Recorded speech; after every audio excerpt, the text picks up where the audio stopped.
जाके कुल में जौन है ताके कुल में तौन, बाघ सिंह के सावक को मारे सिखवे कौन।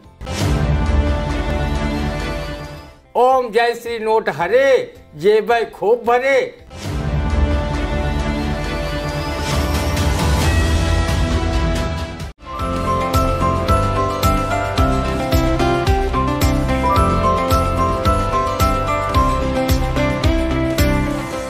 नमस्कार, आप देख रहे हैं आई इंडिया और मैं हूं उदय चौहान।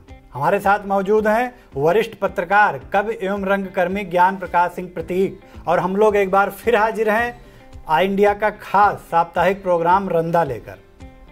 तो आज के प्रोग्राम की शुरुआत करते हैं एक चर्चित खबर से। सीतापुर के ब्लॉक परसेंडी में भ्रष्टाचार की शिकायत मिलने पर भड़के कारागार राज्य मंत्री सुरेश राही। कहा, बीडीओ साहब आप यहां पर रुक नहीं पाएंगे। तबादला होने के बावजूद जेई क्यों बना रहा ब्लॉक परसेंडी का एस्टीमेट।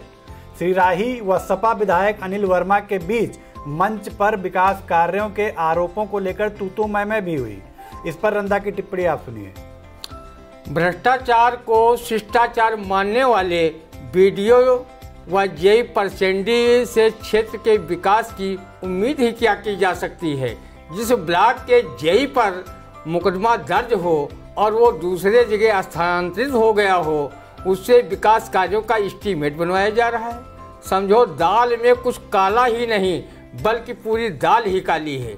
खाओ कमाओ बीडीओ जेई व उनके दलालों के वजह से परसेंडी ब्लॉक की ग्राम पंचायतें विकास को लेकर आठ आंसू बहा रही हैं और जिम्मेदार अधिकारी ओम जय श्री नोट हरे, जेबै खूब भरे का जाप कर रहे हैं। कारागार राज्य मंत्री सुरेश राही ने कहा, जब जेई पुष्पेंद्र व उनके दलाल मुंशी आलोक कुमार ब्लॉक परसेंडी के कर्मचारी अधिकारी नहीं हैं तो विकास कार्यों में हस्तक्षेप क्यों कर रहे हैं। अगर वो ब्लॉक में दिखाई पड़े तो मैं उन पर गुंडा एक्ट लगवाकर जेल भिजवा दूंगा। विधायक अनिल वर्मा ने भाजपा सरकार की नीतियों और कार्यक्रमों में चल रहे भ्रष्टाचार को कोसते हुए जब अपनी बात आगे बढ़ाई तो कारागार राज्य मंत्री सुरेश राही ने कहा, ये सब भ्रष्टाचार आपके सरकार की देन है। हमारी सरकार तो आपके सरकार की नाकामियों व भ्रष्टाचार को उजागर करने और विकास कार्य कराने का काम कर रही है। इस पर काफ़ी आरोप प्रत्यारोप होते रहे। श्री राही ने कहा, सपा सरकार की गलतियों का खामियाजा आज भी जनता भोग रही है, जिसे सुधारने का काम हमारी योगी सरकार कर रही है। जिस समय सुरेश राही अधिकारियों को भ्रष्टाचार पर फटकार लगा रहे थे, उस समय कुछ लोग गुपचुप ये भी चर्चा कर रहे थे कि वो अपने पिता स्वर्गीय रामलाल राही की तरह स्पष्टवादी हैं। जैसे उनके पिता सीवर की समस्या को लेकर सत्ता में रहते हुए सीवर के गंदे जल में धरने पर बैठ गए थे। उन्हीं के सत्याग्रह की वजह से लोगों को सीवर की समस्या से निजात मिली थी। वो विश्व के पहले जल सत्याग्रही थे। अपने पिता व पूर्व केंद्रीय गृह राज्य मंत्री रामलाल राही के नक्शे कदम पर चलने वाले सुरेश राही के संबंध में रंदा सिर्फ एक काव्य पंक्तियाँ ही प्रस्तुत कर उन्हें आगे बढ़ने का आशीर्वाद दे सकता है। जाके कुल में जौन है ताके कुल में तौन, बाघ सिंह के सावक को मारे सिखवे कौन। जी बिल्कुल, परसेंडी ही नहीं, अगर हम बात करें तो सीतापुर जिला पंचायत में भी इन दिनों काफ़ी सुर्खियां निकल के सामने आ रही हैं। 2 बैठकें वहां रद्द हो चुकी हैं। हालांकि नगर पालिका परिषद सीतापुर की बात करें तो 3 बैठकें रद्द होने के बाद चौथी बैठक में बजट प्रस्ताव पास जरूर कर लिया गया। लेकिन इन बैठकों और आरोप प्रत्यारोपों के बाद जो कुल निकल के सामने चीज़ें आ रही वो ये कि पूरा मामला आपसी बंदरबाट को लेकर ही चर्चा में आ रहा है। फिलहाल भाजपा की किरकिरी भी हो रही है इन सब मामलों को लेकर के। हम आगे बढ़ते हैं अपने प्रोग्राम में। अतिक्रमण हटाने के दौरान व्यापारी अशोक अग्रवाल व सिटी मजिस्ट्रेट पूजा मिश्रा में हुई जमकर नोकझोंक। व्यापारी अशोक अग्रवाल ने कहा, मैडम मेरा मुंह मत खुलवाइए, यहाँ हजारों लोग मौजूद हैं, मैं किसी नेता से भी नहीं डरता, करोड़ों का टैक्स देता हूँ। इस पर रंदा की टिप्पणी सुनिए। एक अतिक्रमणकारी व्यापारी तभी अधिकारियों के साथ नोकझोंक कर सरकारी कार्य बाधित कर सकता है जब उसने कभी अनलीगल कार्य को लीगल करवाने में संबंधित अधिकारियों को मोटी रकम खिलाई हो। जिस प्रकार व्यापारी अशोक अग्रवाल अतिक्रमण हटाने गए अधिकारियों पर ऐसा लाल पीला हो रहा था, इतना लाल पीला कोई पुलिसकर्मी अपराधी पर भी नहीं होता। लगता था अशोक अग्रवाल के रूप में कोई कोतवाल अधिकारी रूपी किसी चोर का सरेआम चालान भेज रहा हो। अगर अधिकारियों में बिना कमाई के व्यावसायिक भवनों के नक्शे नियमानुसार पास किए होते तो व्यापारी को हजारों लोगों के बीच अनाप शनाप बोलने की हिम्मत नहीं होती। व्यावसायिक भवनों में पार्किंग सुविधा न होने के बावजूद आखिर नक्शा कैसे पास किए गए हैं, ये जांच का विषय ही नहीं, अपने दोषी अधिकारियों पर कार्रवाई की गाज गिराने की आवश्यकता है। अधिकारी नियम कानून की बात वही कर पाएंगे जो वैधानिक रूप से कार्य करेंगे। वो क्या बोलेंगे जो भ्रष्टाचार के आकंठ में डूबे हैं। ईमानदार तत्कालीन डीएम विनोद शंकर चौबे ने जब शहर का अतिक्रमण हटवाया था तो उन्होंने भेदभाव वाली शैली नहीं अपनाई थी और न ही किसी नेता का दबाव ही माना था। अतिक्रमण की शुरुआत में ही शहरी विकास मंत्री राकेश राठौर गुरु के कुछ चमचे अधिकारियों को अतिक्रमण के मामले में सिफारशी फोन करवा रहे थे। ऐसी स्थिति में शहर का अतिक्रमण बिना भेदभाव के कैसे हटेगा। अगर अतिक्रमण हटाने के मामले में प्रशासनिक अधिकारी लचर रवैया अपनाएंगे तो सीएम योगी के मंशानुरूप अतिक्रमण हटने से रहा। रंदा ने सुना था कि पैसा बोलता है, तो अशोक अग्रवाल की बातें सुनकर कि वास्तव में पैसा बोलता है, वो अधिकारियों के साथ नेताओं को चेतावनी भी दे रहा था। लेकिन उसे जान लेना चाहिए पैसे के अहंकार की भाषा जो बोल रहे हैं वही भाषा 4.5 दशक पहले सीतापुर में सेठ राम गोपाल गुप्ता ने बोली थी और 72 घंटे में भी उनका साथ लक्ष्मी ने छोड़कर सेठ से रंक कर दिया था। इन अधिकारियों की जगह कहीं जिम्मेदार अधिकारी रंदा होता तो अग्रवाल जी आपको कानूनी रूप से धमकाने, सरकारी कामकाज में बाधा पहुंचाने व गुंडई की भाषा बोलने के आरोप में जेल की हवा खिला देता।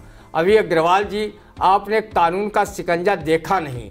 जब कानून अपना काम करता है तो बड़े बड़े शेरों की हालत मेमनों से भी बदतर हो जाती है। आप अतिक्रमण का ट्रैफिक व्यवस्था को भी बिगाड़े और अतिक्रमण हटाया जाए तो आप अधिकारियों पर सेखी भी बघारे। किसी ने कहा है चना का चबाना और शहनाई का बजाना एक साथ नहीं हो सकता। अग्रवाल जी बिल्कुल, ये सकारात्मक टिप्पणी है। चना का चबाना और शहनाई का बजाना एक साथ नहीं हो सकता है। हमारी अगली खबर, सीतापुर शहर के मिर्दही टोला में बनेगा अमृत सरोवर। इस पर रंदा की टिप्पणी सुनिए। जब मिर्दही टोला में अमृत सरोवर बन जाए तो मेहरबानी कर रंदा को अवश्य सूचित कर देना ताकि वो इस सरोवर का अमृत पान कर राहु केतु की भांति अमृत को प्राप्त कर सके। रंदा राहु केतु की भांति सूर्य चंद्रमा जैसे नक्षत्रों पर ग्रहण नहीं लगाएगा।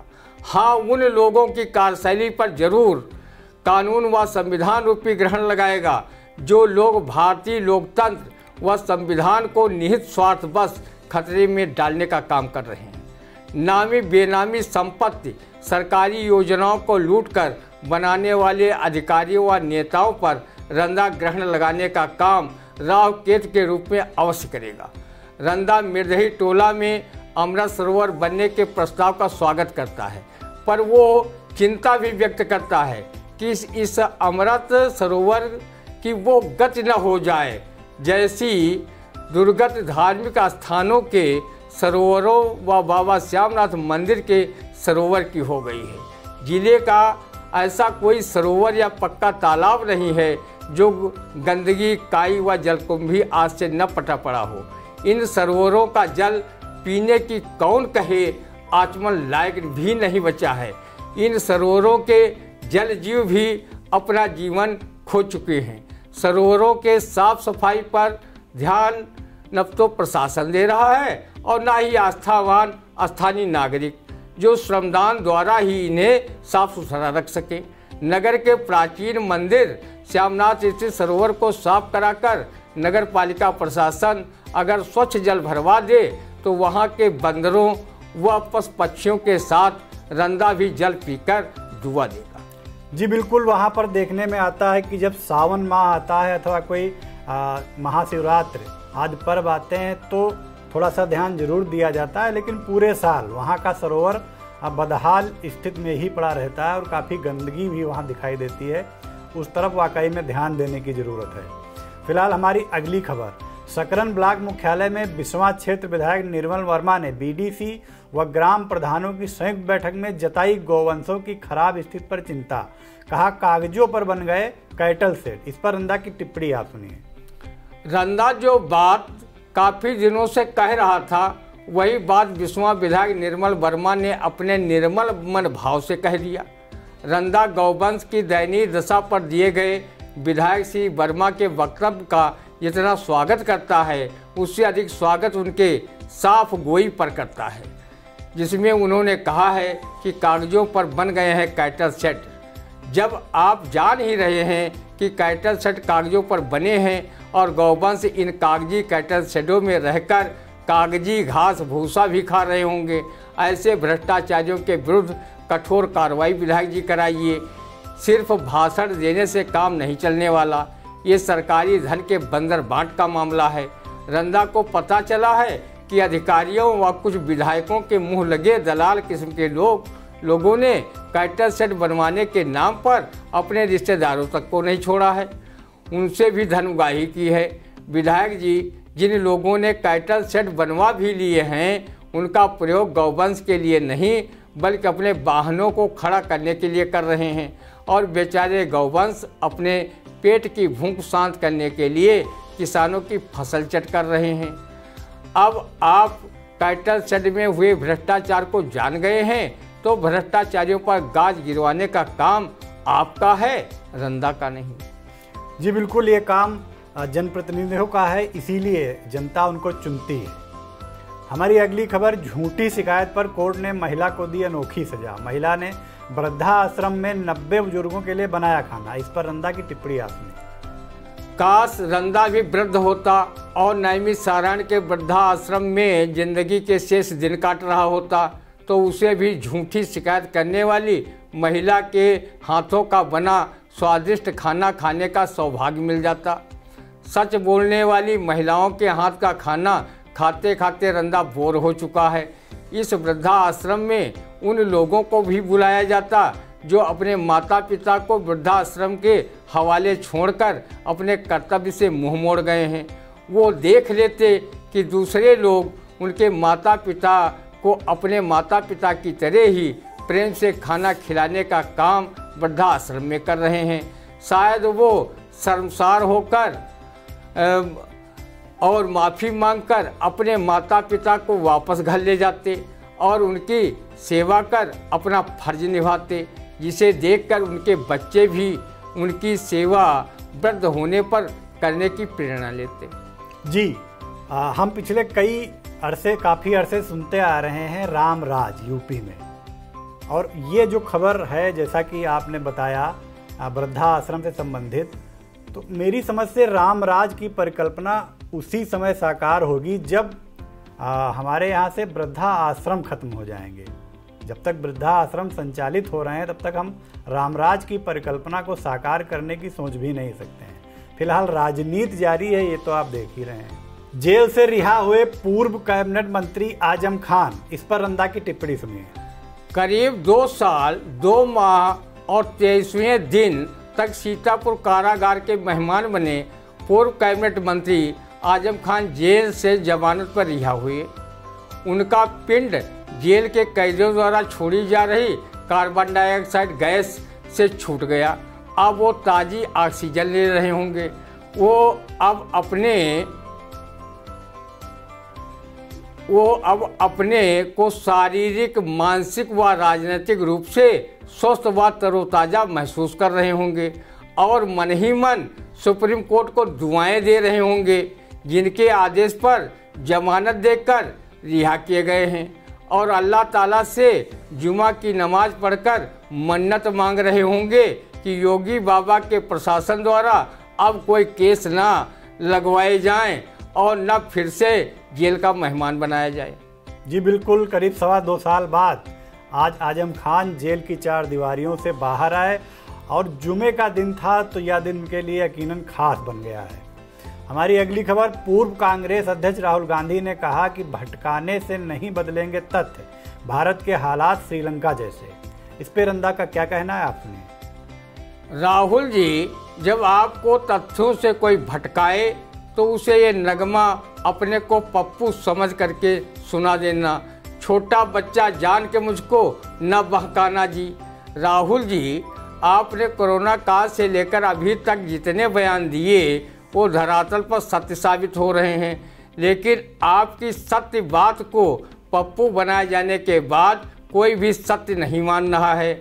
आपकी हर बात शासन प्रशासन व देश की जनता उसी तरह से खारिज कर रही है जैसे नक्कार खाने में टूटी आवाज़ दम तोड़ देती है। आपको पप्पू बनाने में जितना सत्ता पक्ष के नेताओं का हाथ नहीं, उससे ज़्यादा हाथ गोदी मीडिया का है। आप मुन्ना भाई की तरह लगे रहिए, एक दिन आपकी बात को लोग मानेंगे और आपको पप्पू कहने वाले स्वयं उन्हें लोग गप्पू या फेंकू कहने पर मजबूर होंगे। जिस प्रदेश में आपके परनाना व दादी व पिता प्रधानमंत्री रहे, उस प्रदेश में आपके नेतृत्व के चलते मात्र 2.5% वोट कांग्रेस का बचा है। अगर आप अपनी पार्टी को आगे बढ़ाने के लिए ठोस कदम नहीं उठाएंगे तो वानगी भर को बचा वोट बैंक भी समाप्त हो जाएगा। जी, भूजल स्तर बढ़ाने के लिए बनाए जाएंगे सीतापुर जिले में 81 अमृत सरोवर। इस पर आप रंदा की टिप्पणी सुनिए। अमृत सरोवर बने या कोई अन्य सरोवर, इससे फर्क नहीं पड़ता। फर्क तब पड़ता है जब ये सरोवर शासन प्रशासन में बैठे लोग इसके मद का पैसा खा जाते हैं और वो सिर्फ कागजों पर बनकर तैयार हो जाते हैं। 2007 में आई मायावती सरकार में भी हर ग्राम पंचायत में तालाबों की खुदाई व उनके सौंदर्यीकरण की योजना चलाई गई थी, जिसमें अनेक तालाब सिर्फ कागजों पर बना दिए गए थे। कहीं पहले से बने तालाबों को नया दिखाकर पैसा डका लिया गया था। ग्राम प्रधान सेक्रेटरी मालामाल हो गए। आज वो तालाब अनुपयोगी साबित हो रहे हैं। पूरे उत्तर प्रदेश में तालाब खोदने व सौंदर्यीकरण की करोड़ों की योजना डकाल ली गई, जिसकी जांच भी नहीं हुई है। कहीं ऐसा हश्र इन अमृत सरोवरों का न हो जाए, रंदा इसके लिए चिंता व्यक्त कर रहा है। जी बिल्कुल, सरकारी योजनाएं तो बहुत अच्छी बनती हैं, लेकिन धरातल पर पूरी पारदर्शिता के साथ उनका क्रियान्वयन कराया जाना आज भी सरकार के सामने बड़ी चुनौती है। हमारी अगली खबर है, भाजपा सांसद वरुण गांधी ने किया पुरानी मांग का समर्थन। इस पर रंदा की टिप्पणी आपने। रंदा देख रहा है कि वरुण गांधी मोदी सरकार की हर एक नीति के विरुद्ध घर का भेदी लंका ढावे की भूमिका अदा कर रहे हैं। उनके बयानों को भाजपा कतई तरजीह नहीं दे रही है। रंदा की वरुण गांधी को सलाह है कि जब भाजपा की हर एक नीति व कार्यक्रम आपको बोगस व जनहित में अहितकारी लग रहे हैं तो आप भाजपा में फेविकोल लगाकर क्यों चिपके पड़े हैं। आप भाजपा का विधानसभा चुनाव में भी कुछ नहीं बिगाड़ पाए। आपके लोकसभा क्षेत्र के में अंतर्गत आने वाली विधानसभाओं में भी भाजपा जीत गई। इसलिए आप या तो अलग पार्टी बनाकर राजनीति करिए या फिर अपने ताई सोनिया गांधी की पार्टी में शामिल होकर कांग्रेस पंजा पंजा जपिए। शायद जैसा कल्याण वर्तमान में राज दर राज कांग्रेस का हो रहा है, शायद 2024 में आपका कल्याण भी लोकसभा में वैसा ही हो जाए। जी, सीएम योगी ने कहा कि अवैध स्टैंड वालों पर गैंगस्टर लगाएं, सभी माफिया की कमर तोड़ें। इस पर रंदा की टिप्पणी आप सुनिए।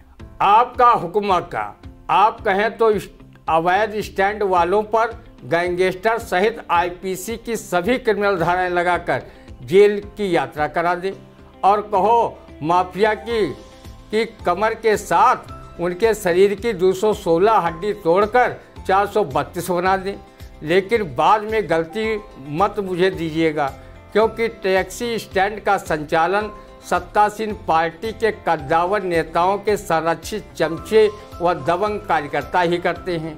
विपक्षी दलों के दबंग कार्यकर्ताओं की मजाल ही क्या कि वो दूसरे की सरकार में टैक्सी स्टैंड का संचालन कर अवैध रूप से पैसा वाहन मालिकों से वसूलें।